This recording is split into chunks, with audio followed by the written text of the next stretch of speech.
자, 실무 쪽에 자, 6번째 6장에 보시면 이제 등기법이 또 나와 있습니다. 등기법 옛날엔 시험 문제를 우리 법령 쪽에서도 낸 적이 있는데 최근에는 아예 안 내다시피 합니다. 그냥 여기는 등기법 정도에서만 간단하게 봐주시면 될 것 같습니다. 자, 먼저 첫 번째 소유권 이전 등기. 자, 먼저 소유권을 이전할 때 하는 등기. 우리 소유권 보존 등기는 처음으로 건물 지었을 때라고 소유권이 처음에 태어날 때 우리 출생신고랑 다름없을 겁니다. 자, 그런 등기는 보존 등기. 우리 보존 등기는 할 수 있을 때, 못할 때도 있을 거니까요. 자, 그럴 때 이제 해야 될 거고요. 자, 보통 이제 우리 이전 등기는 매매를 하면서, 자, 두 번째부터니까 거기서부터 이제 매매를 하면서 뭐를 치러놓고 잔금을 치러놓고 60일을 맞춰야 됩니다. 안 그렇게 되면 문제가 된다는 거 기억하셔야 됩니다. 자, 그 정도는 뻔히 알 거고요. 자, 뒤쪽에 이제 벌칙도 이렇게 나와 있습니다. 막 소유권 이전 등기를 안 하거나 보존 등기를 안 하거나 중간 생략 등기 했을 때 크게 문제가 될 겁니다. 3년 이하의 징역 또는 1억 원 이하의 벌금 등을 당할 수가 있습니다. 주의하셔야 됩니다.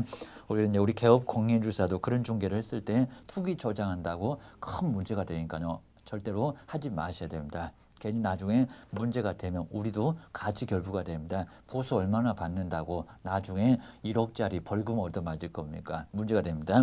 자, 두 번째 우리 거민계약서, 우리 거민용 계약서, 거민제도 시험 문제감으로 우리 등기법도 나오고 법령도 가끔씩은 요 거민은 꼭 시험 문제를 내고 있으니까요. 주의하셔야 됩니다. 자, 먼저 첫 번째 계약서에다가 꼭 학점을 잡아하는 것처럼 계약서에다가 거민을 받아오라는 겁니다. 그 거민이라는 게 시나 그리고 군이나 구에 가서 도장을 좀 받아오라는 겁니다. 자, 그러면서 이제 우리 시군구에서는 간단하게 자세히는 아니고요. 간단하게 확인을 좀 해보겠다는 겁니다. 뭐 때문에? 투기 때문에.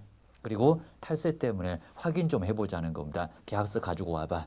확인 좀 해봅시다. 그게 바로 이제 거민이라고 볼 수 있다는 겁니다. 그 거민을 받아야 자, 증여도 교환도 나중에 등기를 할 수가 있다는 겁니다. 안 그러면 등기를 못 해요. 그리고 이제 예전에 부동산 거래 신고가 있기 전에는 다 거민이 있었습니다. 매매계약서 나중에 거민 받아 오세요라고 시군구 가서 거민 받아 오라고. 자, 그렇게 해서 등기소를 가야 등기를 할 수가 있다는 겁니다. 그게 바로 거민 기억하셔야 됩니다. 그 아래쪽에 이제 거민용 계약서 그리고 시행 목적 정말 탈세 투기 때문에 시군구청에서 확인 한번 해봅시다. 그게 거민 기억하셔야 됩니다. 자, 그 옆에 이제 우리 거민용 계약서 자 그리고 특히 이제 동그라미 2번 쪽에서 필수적인 기재사항 꼭 주의하셔야 됩니다. 필수적으로 기재를 해야 될 사항이 뭐가 될까요? 딱 몇 개가 있습니까? 6개. 그럼 이제 전속중개계약서 공개할 거 7개 그리고 확인 설명 9개 개수를 꼭 기억하시고요. 그리고 이제 거래계약서 기재사항도 9개, 거민용 계약서에 기재사항 몇 개라고요? 여긴 6개, 6개입니다. 자, 먼저 첫 번째 우리 기업번호 보실까요? 자, 기업번호 당사자 할 때 당에다가 꼭 동그라미 넣으시고요. 자, 두 번째는 목적 부동산 할 때 목에다가 동그라미를 꼭 넣으셔야 됩니다. 자, 세 번째는 계약 연월일 할 때 우리 거래계약서하고 거의 유사하긴 합니다. 그냥 막연하게 바로 당사자 그랬지. 여기는 거래 당사자는 다름없을 겁니다. 매도 매수인 누구냐? 자, 그입니다. 그다음에 세 번째가 계고요. 자, 네 번째는 대금. 여기가 이제 아까 보셨던 거래 대금하고 똑같은 내용입니다. 저 뒤에 이제 지급에 관한 사항들, 저 끝에 정산에 관한 사항들, 여기는 이제 돈이 나옵니다. 네 번째는 대에다가 동그라미 넣으시고요. 그다음 이제 미음번호는 누구? 우리 개업 공인중개사. 거기다 이제 개업에다가 밑줄을 넣으시고요. 그다음에 다섯 번째가 그 아래쪽에 여섯 번째 있습니다. 계약의 조건할 때 조에다가 꼭 동그라미 넣으시면요. 자, 문장 앞글자 따보면 좀 끔찍하긴 합니다. 자, 먼저 첫 번째 당목은 당모가지하고 뭐는요. 세 번째, 네 번째는 계대 당모가지하고 계대가리는 그렇게 앞글자 따입니다. 누가요?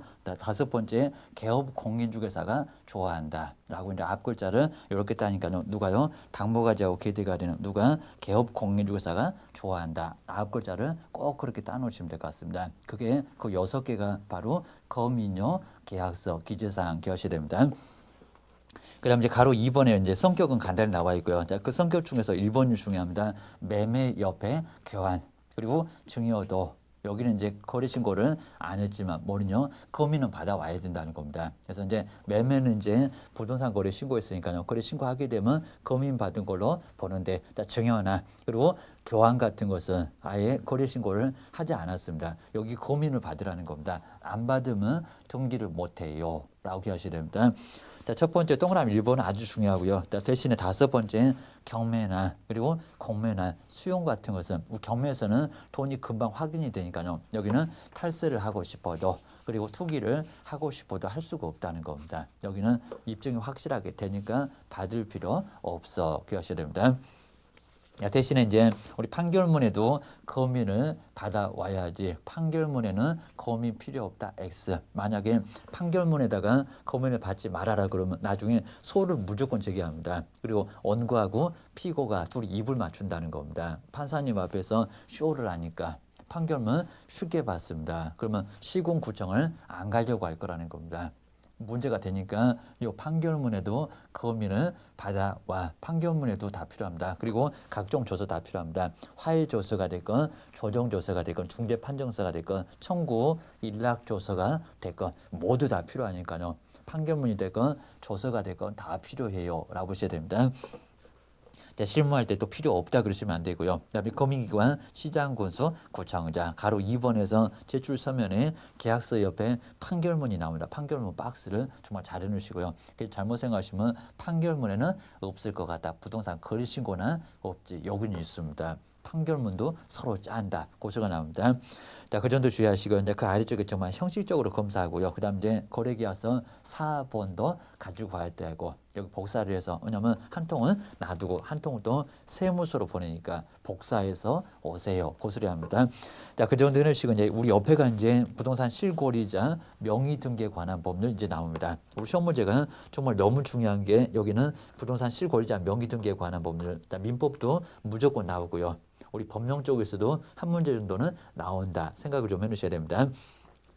자, 그 정도로 중요한 게 이제 여기는 3절에 자, 뭐가 중요하다고요? 자, 부동산 실권리자 이게 이제 명신탁인데 자, 부동산은 실권리자 자, 제목이 좀 많이 길긴 합니다. 실권리자 그러니까 명의를 실제 권리자로 해야지 명의를 왜 빼돌리냐고입니다. 친구한테 명의 맡겨놓고 가족한테 맡겨놓고 문제를 삼습니다. 실권리자 뭐에 명의 등기에 관한 법률을 하고 있어 이제 명의 등기 실권리자 명의로 등기하세요입니다. 등기에 바로 이제 관한 법률 명칭도 엄청나게 깁니다. 바로 이제 관한 법률인데 시험 문제가 여기가 꼭 나와요라고 민법도 무조건 나오고요. 민법은 얼른 푸셔야 되죠. 하여튼 민법이 가장 시간을 많이 잡아먹습니다. 민법에서 1차가 벌써 문제가 되면은 나중에 2차는 아예 없습니다. 주의하셔야 됩니다. 그나마 이제 1차라도 합격해 놓으시면 반을 덜었습니다. 정말 1차 합격하기가 정말 어렵습니다. 또 어떤 분들은 2차는 합격을 했는데 오히려 1차에서 한 문제 부족해갖고 또다시 고생을 1차, 2차 다 한다는 겁니다. 주의하셔야 됩니다. 먼저 첫 번째 내용 보실 게 이제 등기형 명의신탁, 요 등기형하고 이제 계약형 주의하셔야 됩니다. 등기형의 명의신탁, 우리 민법에서 배우셨으니까요. 등기형 명의신탁은 이게 뭐가 될까요? 여기도 이제 등기형을 중간생략형 명의신탁이라고 할 때가 있습니다. 똑같은 내용입니다. 여기는 이제 중간을 생략하는 모습이 나오니까요. 중간을 생략하는 뭐 여기는 명의신탁입니다. 중간 생략형 명의신탁이라고도 같이 부릅니다. 먼저 첫 번째 여기 이제 매매를 하게 될 건데요. 우리 갑이 바로 이제 매도인, 요 매도인이 바로 이제 누가고요? 을하고 매매를 합니다. 매매를 하게 되는데 누구요? 을. 요 을이란 분이 아주 문제가 있는 사람. 있는 거는 돈밖에 없는 사람, 있는 것도 빚밖에 없는 사람이 바로 이제 여기에 을. 요 분이 바로 이제 매수인, 그러니까 매매할 때 바로 이제 매도인과 매수인이 매매를 하긴 한다는 겁니다. 요 분이 바로 이제 돈을 나중에 가지고 있는 사람, 나중에 샀다가 등기를 맡기실 분, 신탁자, 그러니까 명의를 바로 이제 맡기실 분이 신탁자고요. 우리 신탁자가 매매를 하게 된다는 겁니다. 사옵니다. 그 다음에 이제 여기가 이제 우리 명의신탁 약정에 쓸 거고요. 명의신탁을 바로 뭐 하고요? 약정하면서 누가고요? 병하고 약정을 합니다. 병하고 약정해서 나중에 이제 등기를 이쪽으로 넘어가게. 자, 그러면서 이제 우리 명신탁 약정은 여기 이제 탈세를 목적으로 하고요. 그리고 이제 불법을 목적으로 하니까 탈세는 그리고 이제 탈법을 문제로 하니까요. 요게 이제 뭐냐? 약정은 무효가 된다는 겁니다. 그러니까 의사표시는 아무 문제가 없는데 여기는 세금을 안 내기 위해서 그리고 탈법을 목적으로 그러니까 나중에 채무 집행을 면하기 위해서 있는 거 빚밖에 없으니까요. 명의를 본인 명의로 안 한다는 겁니다. 자, 그렇게 해서 이제 여기 이제 신탁자 명의로 등기를 안 하니까 이걸 가지고 이제 여기 이제 등기 안 하고요. 그냥 하게 되면은 세금을 더 내야 되니까 아직도 집이 두 개나 있으니까 막 세채 넷째 지금은 중과세가 없긴 하지만 나중에 세금이 엄청나게 중과세 나올 거니까 자기 명의로 등기 안 한다는 겁니다. 중간에 등기를 안 하니까 중간 생략형 명신탁이라고 하게 됩니다. 그 다음에 이제 바로 본인 앞으로는 우리 신탁자 본인 앞으로는 등기를 안 할 거니까 누구 앞으로 넘어갑니까? 가백에서 병으로 넘어갑니다. 근데 여기 이제 등기는 뭐가 되겠습니까? 그러니까 채권행위 여기는 약정은 채권행위가 될 것, 그리고 물권 변동이 될 건 다 뭐가 되겠습니까? 다 무효로 할 수밖에 없다는 겁니다. 여기다 이제 유효면 국가가 지금 탈세하는데 그리고 탈법을 저지르는데 국가가 막 도와주는 모습이 나온다는 겁니다. 그런 국가가 어디가 있습니까? 라고 국가는 그럴 수가 절대 없다는 겁니다. 자, 결국에 물권 변동 뭐는 등기는 무효가 될 수밖에 없다는 겁니다. 여기다 유효 그러면 국가가 불법을 밀어준다네 라고 하면 나라 망할 일이 생겼다네, 그렇게 문제가 될 거라는 겁니다. 절대로 보호 안 해줘. 그러면 채권행위도 무효고 물권 변동도 무효고 다 무효고 왜? 탈세 탈법이니까. 그입니다. 자, 그다음 이제 여기서 이제 명의를 받아주시는 분, 자, 이분이 바로 이제 수탁자. 그러니까 명의를 맡길 사람을 신탁자, 여기는 수탁자. 받을 숫자니까 매수인처럼 받을 숫자니까 명의를 받는 분이니까 수탁자라고 합니다. 이 수탁자는 나중에 횡령죄가 성립할까요? 안 할까요? 이제 문제가 됩니다. 자, 그 다음에 이제 우리 병에서 이제 누구한테? 정한테 넘어옵니다. 우리 정이 바로 이제 제3자에게 넘어온다는 겁니다. 네, 우리 제3자는 꼭 주의하실게요. 여기 심해도 정말 너무 심합니다. 우리 제3자는 선의가 될건, 선의가 뭡니까? 명신탁 약정이 있었다 라는 것을 바로 이제 아는 것은 바로 악이고, 이 선의는 전혀 모른다는 겁니다. 그러니까 선의라는 게 모른다 그 소리고요. 자, 대신에 선의가 될 건 악의가 될 건 이건 너무 심합니다. 우리 민법에서는 통정 허위 표시나 착오나 사기나 강박이나 선의만 유효지 악의는 절대 보호 안 해준다는 겁니다. 근데 여기는 아니라는 겁니다. 여기는 뭐라고요? 악의를 아예 묻지 않더라는 겁니다. 뭐라고요? 제3자가 소유권을 취득할 수 있도록 여기는 유효라는 겁니다. 기억하셔야 됩니다. 우리 시험 문제 나올 건데요. 제3자가 명신탁 약정을 안 경우는, 이게 안 경우입니다. 안 경우는 유효다. 맞는데 여기다 안 경우는 무효다. 이렇게 나올 거라는 겁니다. 안 경우도 뭐라고요? 그래도 유효라는 겁니다. 자, 그 정도는 뭐 누구를요? 제3자를 강하게 보호를 한다는 겁니다. 자, 이 정도가 이제 눈물나게 보호를 합니다. 라고 볼 수가 있다는 겁니다. 자, 그래야 여기를 잘 보시면요. 이렇게 아기까지도 보호를 해줘야 누가 신탁자가 찾아올 수가 없으니까 괜히 맡겼네. 괜히 나중에 파니까 찾아올 수도 없다. 뭐합니까? 지금 후회하고 있다는 겁니다. 그 후회하게 만들어주겠다는 겁니다. 누가 그렇게 맡기래. 결국에는 찾아올 수가 없다. 좀 악인데도 찾아갈 수가 없다는 겁니다. 기억하셔야 됩니다. 대신에 이제 요거 하나만큼 정말 안 되겠죠. 우리 이중매매 배우셨죠. 이중매매도 적극가담은 무효다 이렇게 배웠을 겁니다. 여기도 마찬가지입니다. 103조 위반입니다. 선량한 풍속이나 기타 사회질서에 위반하는 거니까 뭐라고요? 적극가담만큼은 여기다가는 또 유효가 아니라 여기는 무효라고 해야지. 그러면 여기도 유효다. 그러면 너무 심하게 감싸면 제3자만 계속 감싼다고 또 비난받더라는 겁니다. 여기는 민법의 103조를 위반했다. 선량한 풍속이나 기타 사회 질서를 위반했다는 겁니다. 그게 뭡니까? 우리 제3자 정의 수탁자 맨날 술만 먹여갖고 나중에 취중에 가지고 온다는 겁니다. 도저히 정말 술을 계속 먹다 보면 수탁자가 돌아가시게 생겼습니다. 너 가져라 라고 정말 적극적으로 가담을 했을 때 여기서만큼은 보호를 해줄 이유가 없고 가치가 없으니까 여기서만큼은 무효가 된다는 겁니다. 기억하셔야 됩니다. 그럼 우리 시험 문제가 어떤 경우도 제3자는 소유권을 취득할 수 있다. 맞을까요? 안 맞죠. 적극가담도 유효냐고. 여기는 무효지입니다. 자, 그런 부분 주의하시라는 겁니다. 아까 봤습니다. 제3자가 명신탁을 안 경우는 이렇게 안 경우라고 했습니다. 안 경우는 무효다. 그렇게 시험 문제가 나올 거라는 겁니다. 나왔고요.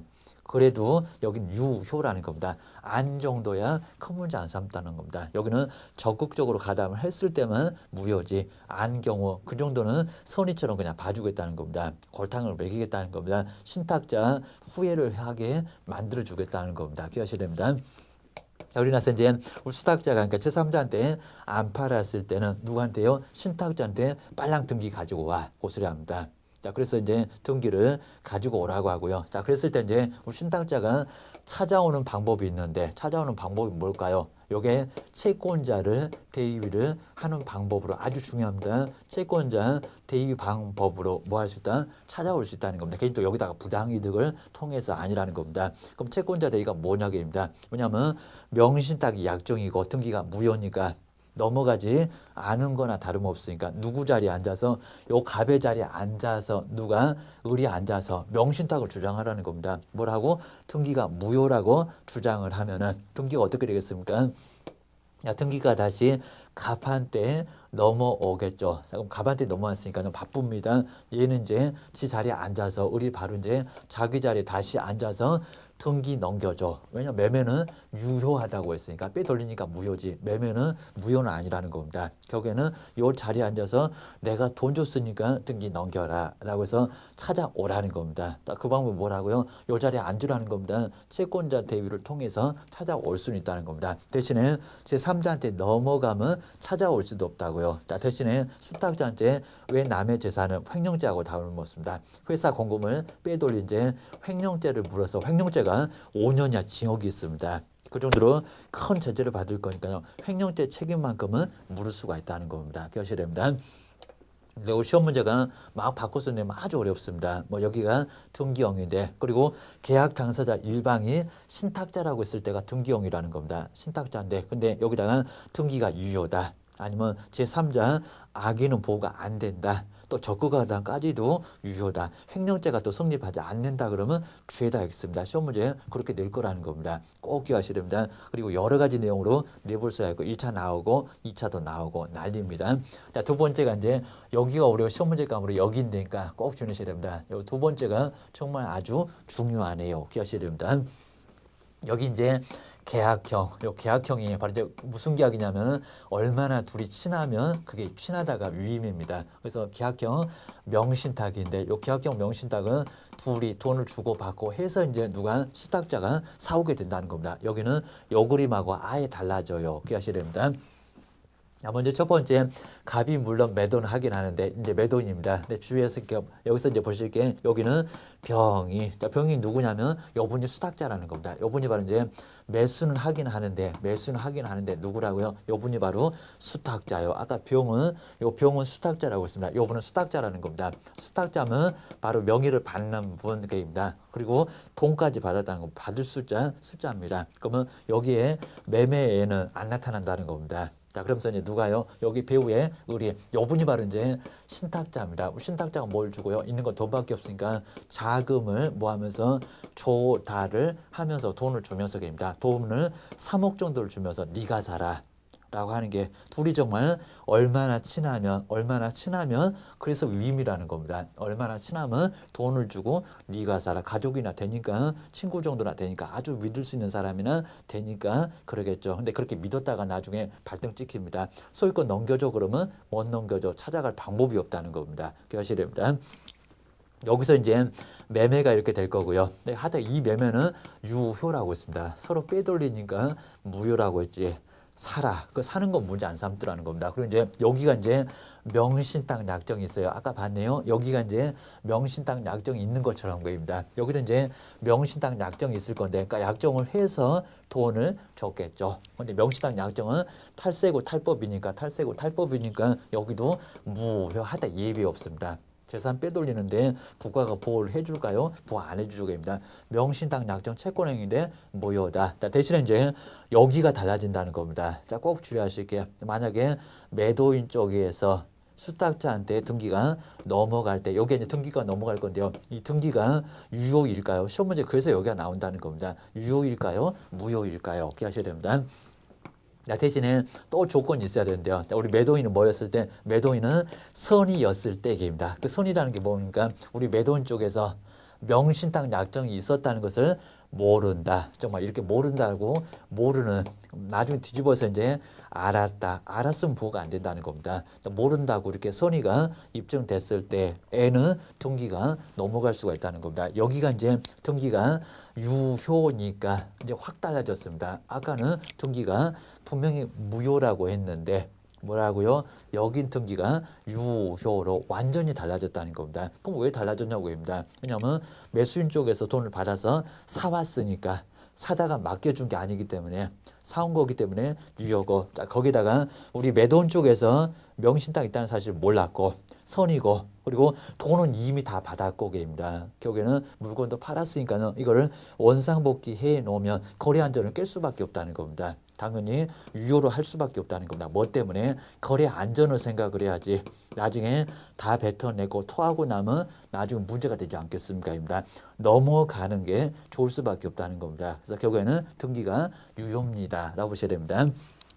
자, 등기가 이렇게 유효니까 확 달라졌고요. 자, 대신에 이제 제3자한테 넘어가는 것은 똑같습니다. 자, 결국 이제 제3자한테 또 넘어갈 건데, 여기 이제 우리 정은 이제 똑같습니다. 여기 이제 제3자인데, 우리 제3자한테 다시 넘어갔을 때, 여기 똑같습니다. 선의가 될건, 뭐가 될건, 악의가 될건, 선악을 불문한다는 겁니다. 모두 다 유효. 자, 그렇게 해서 이제 누구를 신탁자 걸탕을 매길 거야, 입니다. 악이면 이제 명신탁을 뻔히 안 경우도, 아까도 하나 썼습니다. 안 경우도 그걸 입증을 했는데도 신탁자가 찾아갈 수 있다 없다, 찾아갈 수가 없다는 겁니다. 여기서 내놓으라 하면 손바닥 얻어맞습니다. 너 알았잖아. 알았다고 해도 안 줘도 대거입니다. 그 정도로서 후회하게 만들 거야, 입니다. 아주 그냥 여기는 골탕 먹으니까 꽤나 좋다. 고소가 나옵니다.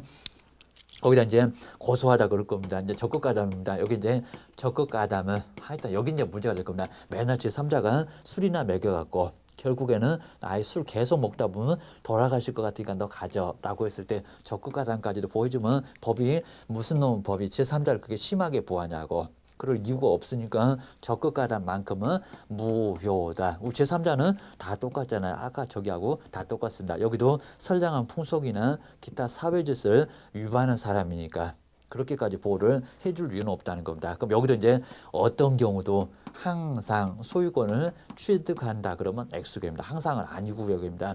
예외가 있긴 있다는 겁니다. 아기까지도 보호는 되지만 단순하게 안 경우는 보호가 되지만 적극 가담만큼은 안 된다는 겁니다. 기억하셔야 됩니다. 그리고 이제 여기도 이제 팔아치웠죠. 팔아치웠을 때 우리 수탁자는 횡령죄가 또 여기도 시험 문제 나옵니다. 얘도 나오고 그리고 얘도 나오고 횡령죄가 성립할까요? 안 할까요? 입니다. 합니까? 안 합니까? 여기는 성립하지 않아요. 근데 왜 안 합니까? 여기 이제 수탁자가 돈을 받아서 본인이 직접 산 거니까 여기서만큼은 횡령죄가 성립하지를 않더라는 겁니다. 왜냐하면 이제 앞에처럼 신탁자가 사다가 여기서 사서 맡겨놨으면 그 재산을 팔면은 재산을 보관할 사람이니까 보관할 의무가 있으니까. 근데 여기는 돈을 받아서 본인이 직접 산 거니까 여기는 회사 공금을 빼돌린 죄 횡령죄는 아니라는 겁니다. 결국에 횡령죄는 성립하지 않아요. 횡령죄는 성립하지 않습니다. 꼭 주의하셔야 됩니다.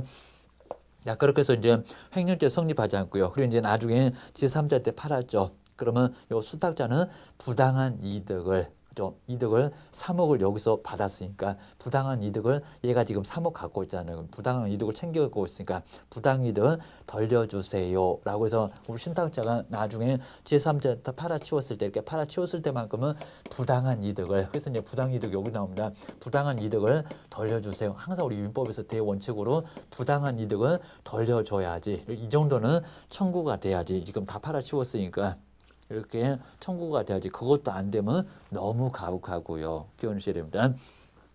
그 외에 이제 여기 이제 다 아시는 부분처럼 우리 신탁자는 자그마치 5년 이하의 징역 얼마입니까?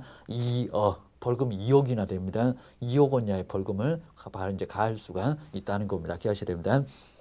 우리 보통 형법에서 5년 정도가 되면요, 벌금이 많아봐야 1,000만 원 정도밖에, 1,500밖에 안 됩니다. 근데 자그마치 얼마라고요? 2억이나 됩니다. 2천도 아니라 2억이나 된다는 겁니다. 그래서 우리 시험 문제가 요 5억은 5년에서 3억이라고 한번 시험 문제 내본 적이 있습니다. 근데 3억까지는 아니고요, 2억 정도로.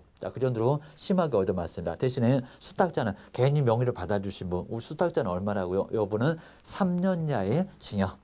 그 정도로 얻어맞습니다. 요분은 5학년 2반에, 근데 요 2반은 2억 정도의 벌금을 얻어맞더라는 겁니다. 여기는 얼마라고요? 3학년 1반인데 요 1반은 1,000만 원이 아니라 1억이라는 겁니다. 3년 이하 징역에 1억 원 이하의 벌금을 가할 수가 있고요. 그 후에 이제 우리 우리 개업 공인중개사가 참 좋은 방법이 있습니다. 명신탁에, 그게 방조라는 겁니다. 교사자라는 겁니다.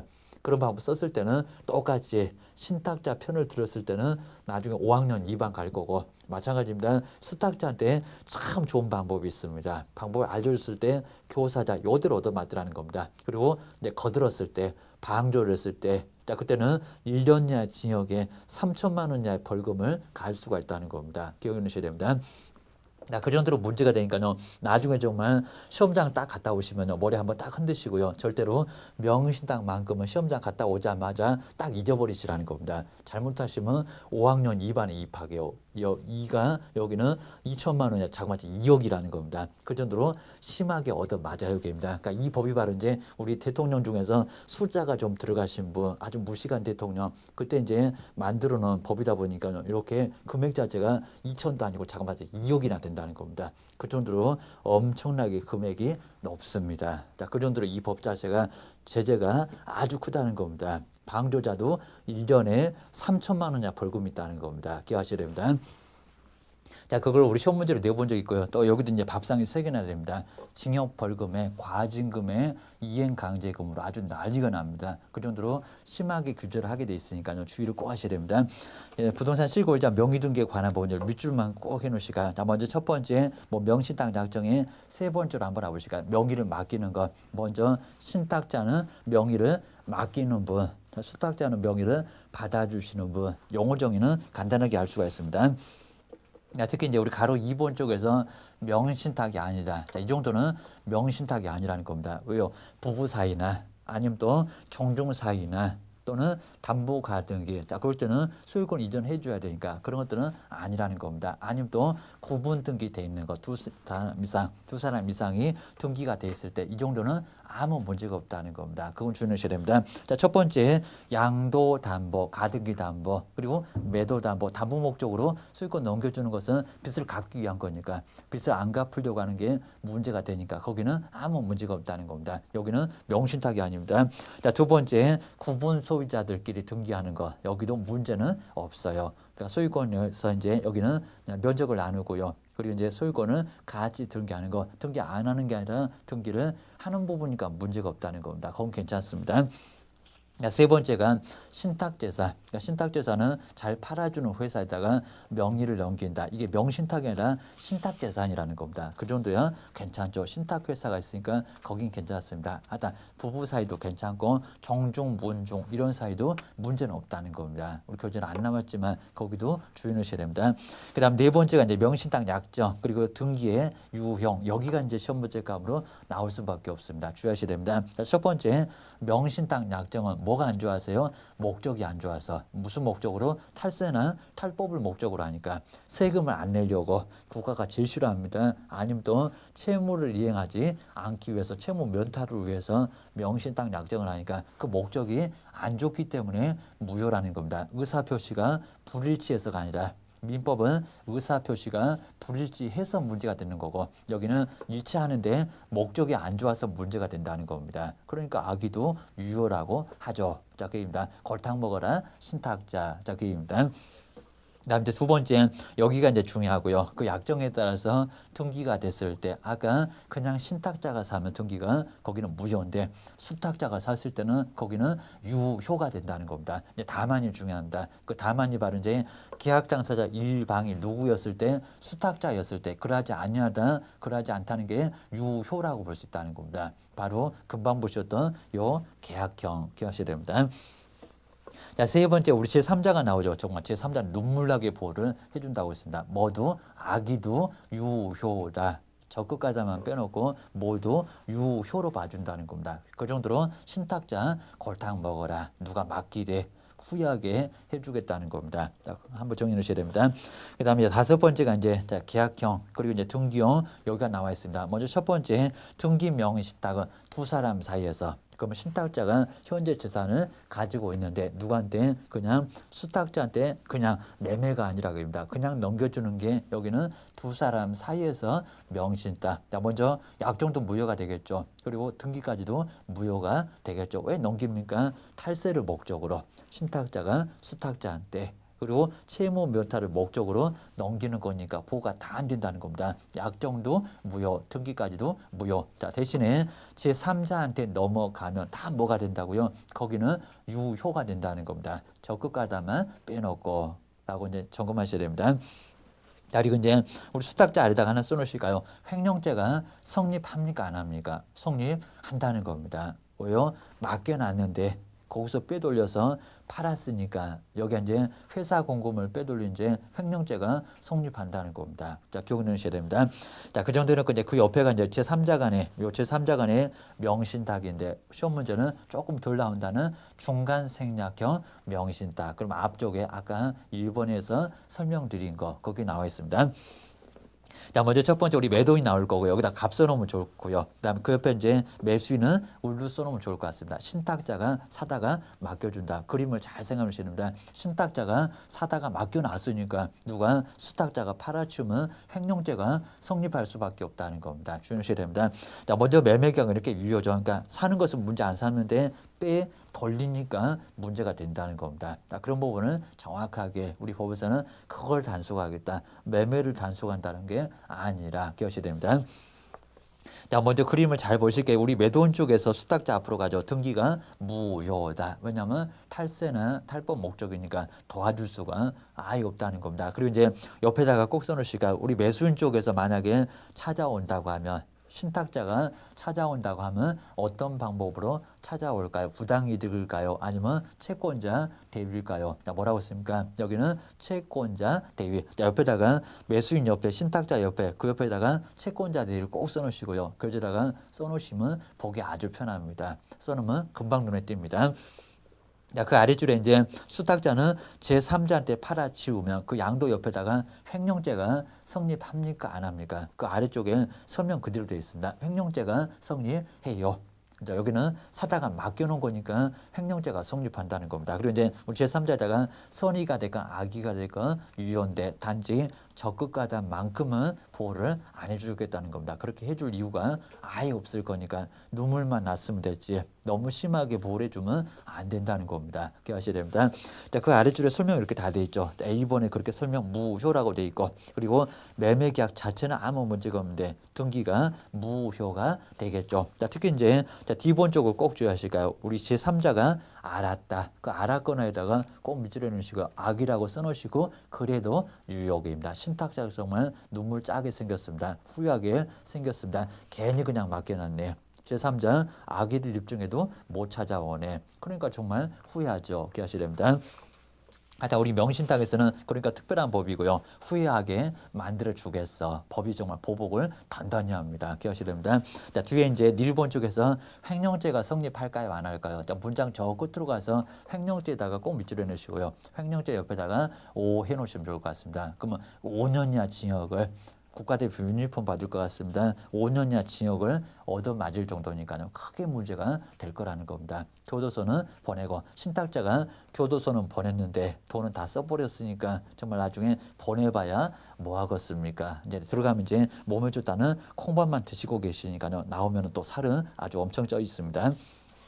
그다음에 가로 2번에 이제 계약형 명신탁 보시니까 이제 계약형 명신탁은 바로 우리 시험 문제가 가장 많이 나오는 쪽 정말 여기가 중요합니다. 자, 먼저 우리 매도인 쪽에서 누가 삽니까? 매수인은 수탁자가 삽니다. 자, 이 그림을 잘 보시고요. 자, 위에 등기형은 신탁자가 사서 주는데 여기는 돈을 줬으니까 누가 산다고요? 수탁자가 직접 산다는 겁니다. 그러면 소유권 이전 등기 매매였을 때 그리고 등기였을 때 다 뭐가 될까요? 여기입니다. 다 유효가 될 수밖에 없다는 겁니다. 대신에 이제 우리 매도인 쪽에서 선이었다. 그 조건은 충족되라는 겁니다. 그럼 뒤집어서 이제 악이었다. 우리 매도인이 명신탁이 있다는 사실을 이미 알았다는 겁니다. 그럼 보가 안 된다는 겁니다. 그러면 원상복귀가 된다는 겁니다. 기억하셔야 됩니다. 그 매도인 옆에다가 선의 5 꼭 써놓으시고요. 선의가 충족이 됐을 때 거래 안전 때문에 등기가 넘어가야 된다는 겁니다. 여기 넘어가야지. 여기도 무효 그래 놓으면 안 돼요. 넘어가는 게 매도인도 좋고 거래 안전을 위해서도 다 좋다는 겁니다. 그래서 결국에는 유효가 됩니다. 그 유효를 꼭 동그라미 넣으시고 그다음 이제 우리 수탁자 그 옆에다 이제 만약에 팔아치우면 여기 횡령죄가 성립할까요? 안 할까요?입니다. 성립하지 않습니다. 자, 그 아래다가 횡령죄 X 꼭 써놓으시면 아주 보기 좋습니다. 자, 대신에 팔아치웠습니다. 우리 자금을 대준 신탁자는 뭐를 청구할까요? 남의 돈을 받아서 부당한 이득을 챙기고 있으니까 뭐를요? 부당이득을 청구할 수가 있다는 겁니다. 자, 거기는 꼭 기억하셔야 됩니다. 자, 그 아랫줄에 나오죠. 자, 니은번에도 두 번째 줄에 부당이득 반환 청구 꼭 밑줄을 해놓으시고요. 이 정도는 청구가 돼요. 괜히 또 여기다가 채권자 대위 그러면 X 기하셔야 됩니다. 자, 오른쪽에 이제 제재만 보시면 되는데요. 자, 먼저 5년 이하 징역 옆에 2억. 자, 2억에다가 꼭 동그라미를 잘 해놓으시고 정말 신탁자 엄청난 벌금을 얻어맞았습니다. 여기다가 3억. 여기다가 1억 그러면 더 어렵습니다. 1억은 수탁자 겁니다. 받아주신 분. 그분은 1억 원 이하의 벌금 얻어맞습니다. 자, 두 번째 동그라미 2번에 여기 3년 이하 징역에 옆에 1억에다가 꼭 동그라미 시고요. 근데 그 옆에 보세요. 교사자. 괜히 참 좋은 방법이 있습니다. 이 방법을 좀 써보세요. 누가? 우리 개업공인중개사 교도소 같이 나란히 국가대표 유니폼 52번 받습니다. 큰 문제가 발생합니다. 그다음 이제 세 번째, 자, 그 소리는 아는데요. 이 방법이 있는데 이미 알고 있는데 이 방법이 훨씬 더 좋은데요라고 거들었을 때, 자, 그 정도는 또 문제가 된다는 겁니다. 아니면 또 이미 방법을 알고 왔는데 훈수를 좀 뒀을 때 문제가 됩니다. 거기는 1년 이하 징역에 그다음 과징금 얼마라고요? 30%.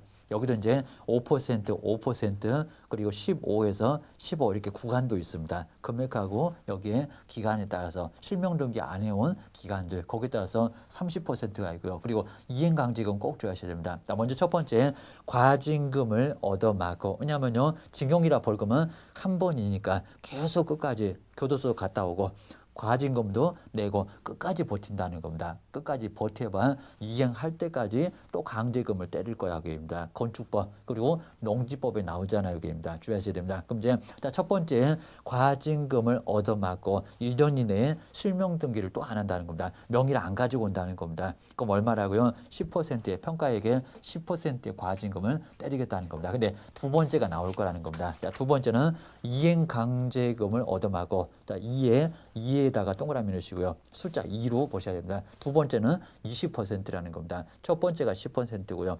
두 번째는 20%. 이걸 바꿔놨을 때 아주 어렵습니다. 시험 문제는 아직 안 냈습니다. 뒤에 동그라미 2번 쪽에서 과징금 부과일로부터 2년. 그러면 여기는 이행 강제금 얻음하고 1년 이렇게 또 써놓으시고요. 자, 그때는 20%. 여기는 10%가 아니라는 겁니다. 정말 누가 이기나 보자. 자, 먼저 징역벌금 자그마치 2억까지도 있는 징역벌금 때리고 그리고 과징금을 때리고 이행강제금을 때리고 밥상 몇 개나 차려놨어요. 밥상을 3개나 차려놓고 있는 대로 다 정말 차려놓고 다 두들겨 패겠다는 겁니다. 그 정도로 심하게 규제를 해요. 기억하셔야 됩니다. 자, 7번째 아까 보셔도 우리 배우자 종중에서는 아무 문제 없으니까 거기는 괜찮아요. 라고 기억을 해주시면 될 것 같습니다. 자, 이 정도로 해서 우리 1차는 무조건 나오게 되니까요. 꼭 정리를 정말 잘 해놓으시고요. 1차에도 한 문제, 2차에도 무조건 나올 정도니까 주기를 꼭 하셔야 됩니다. 고생 많으셨습니다.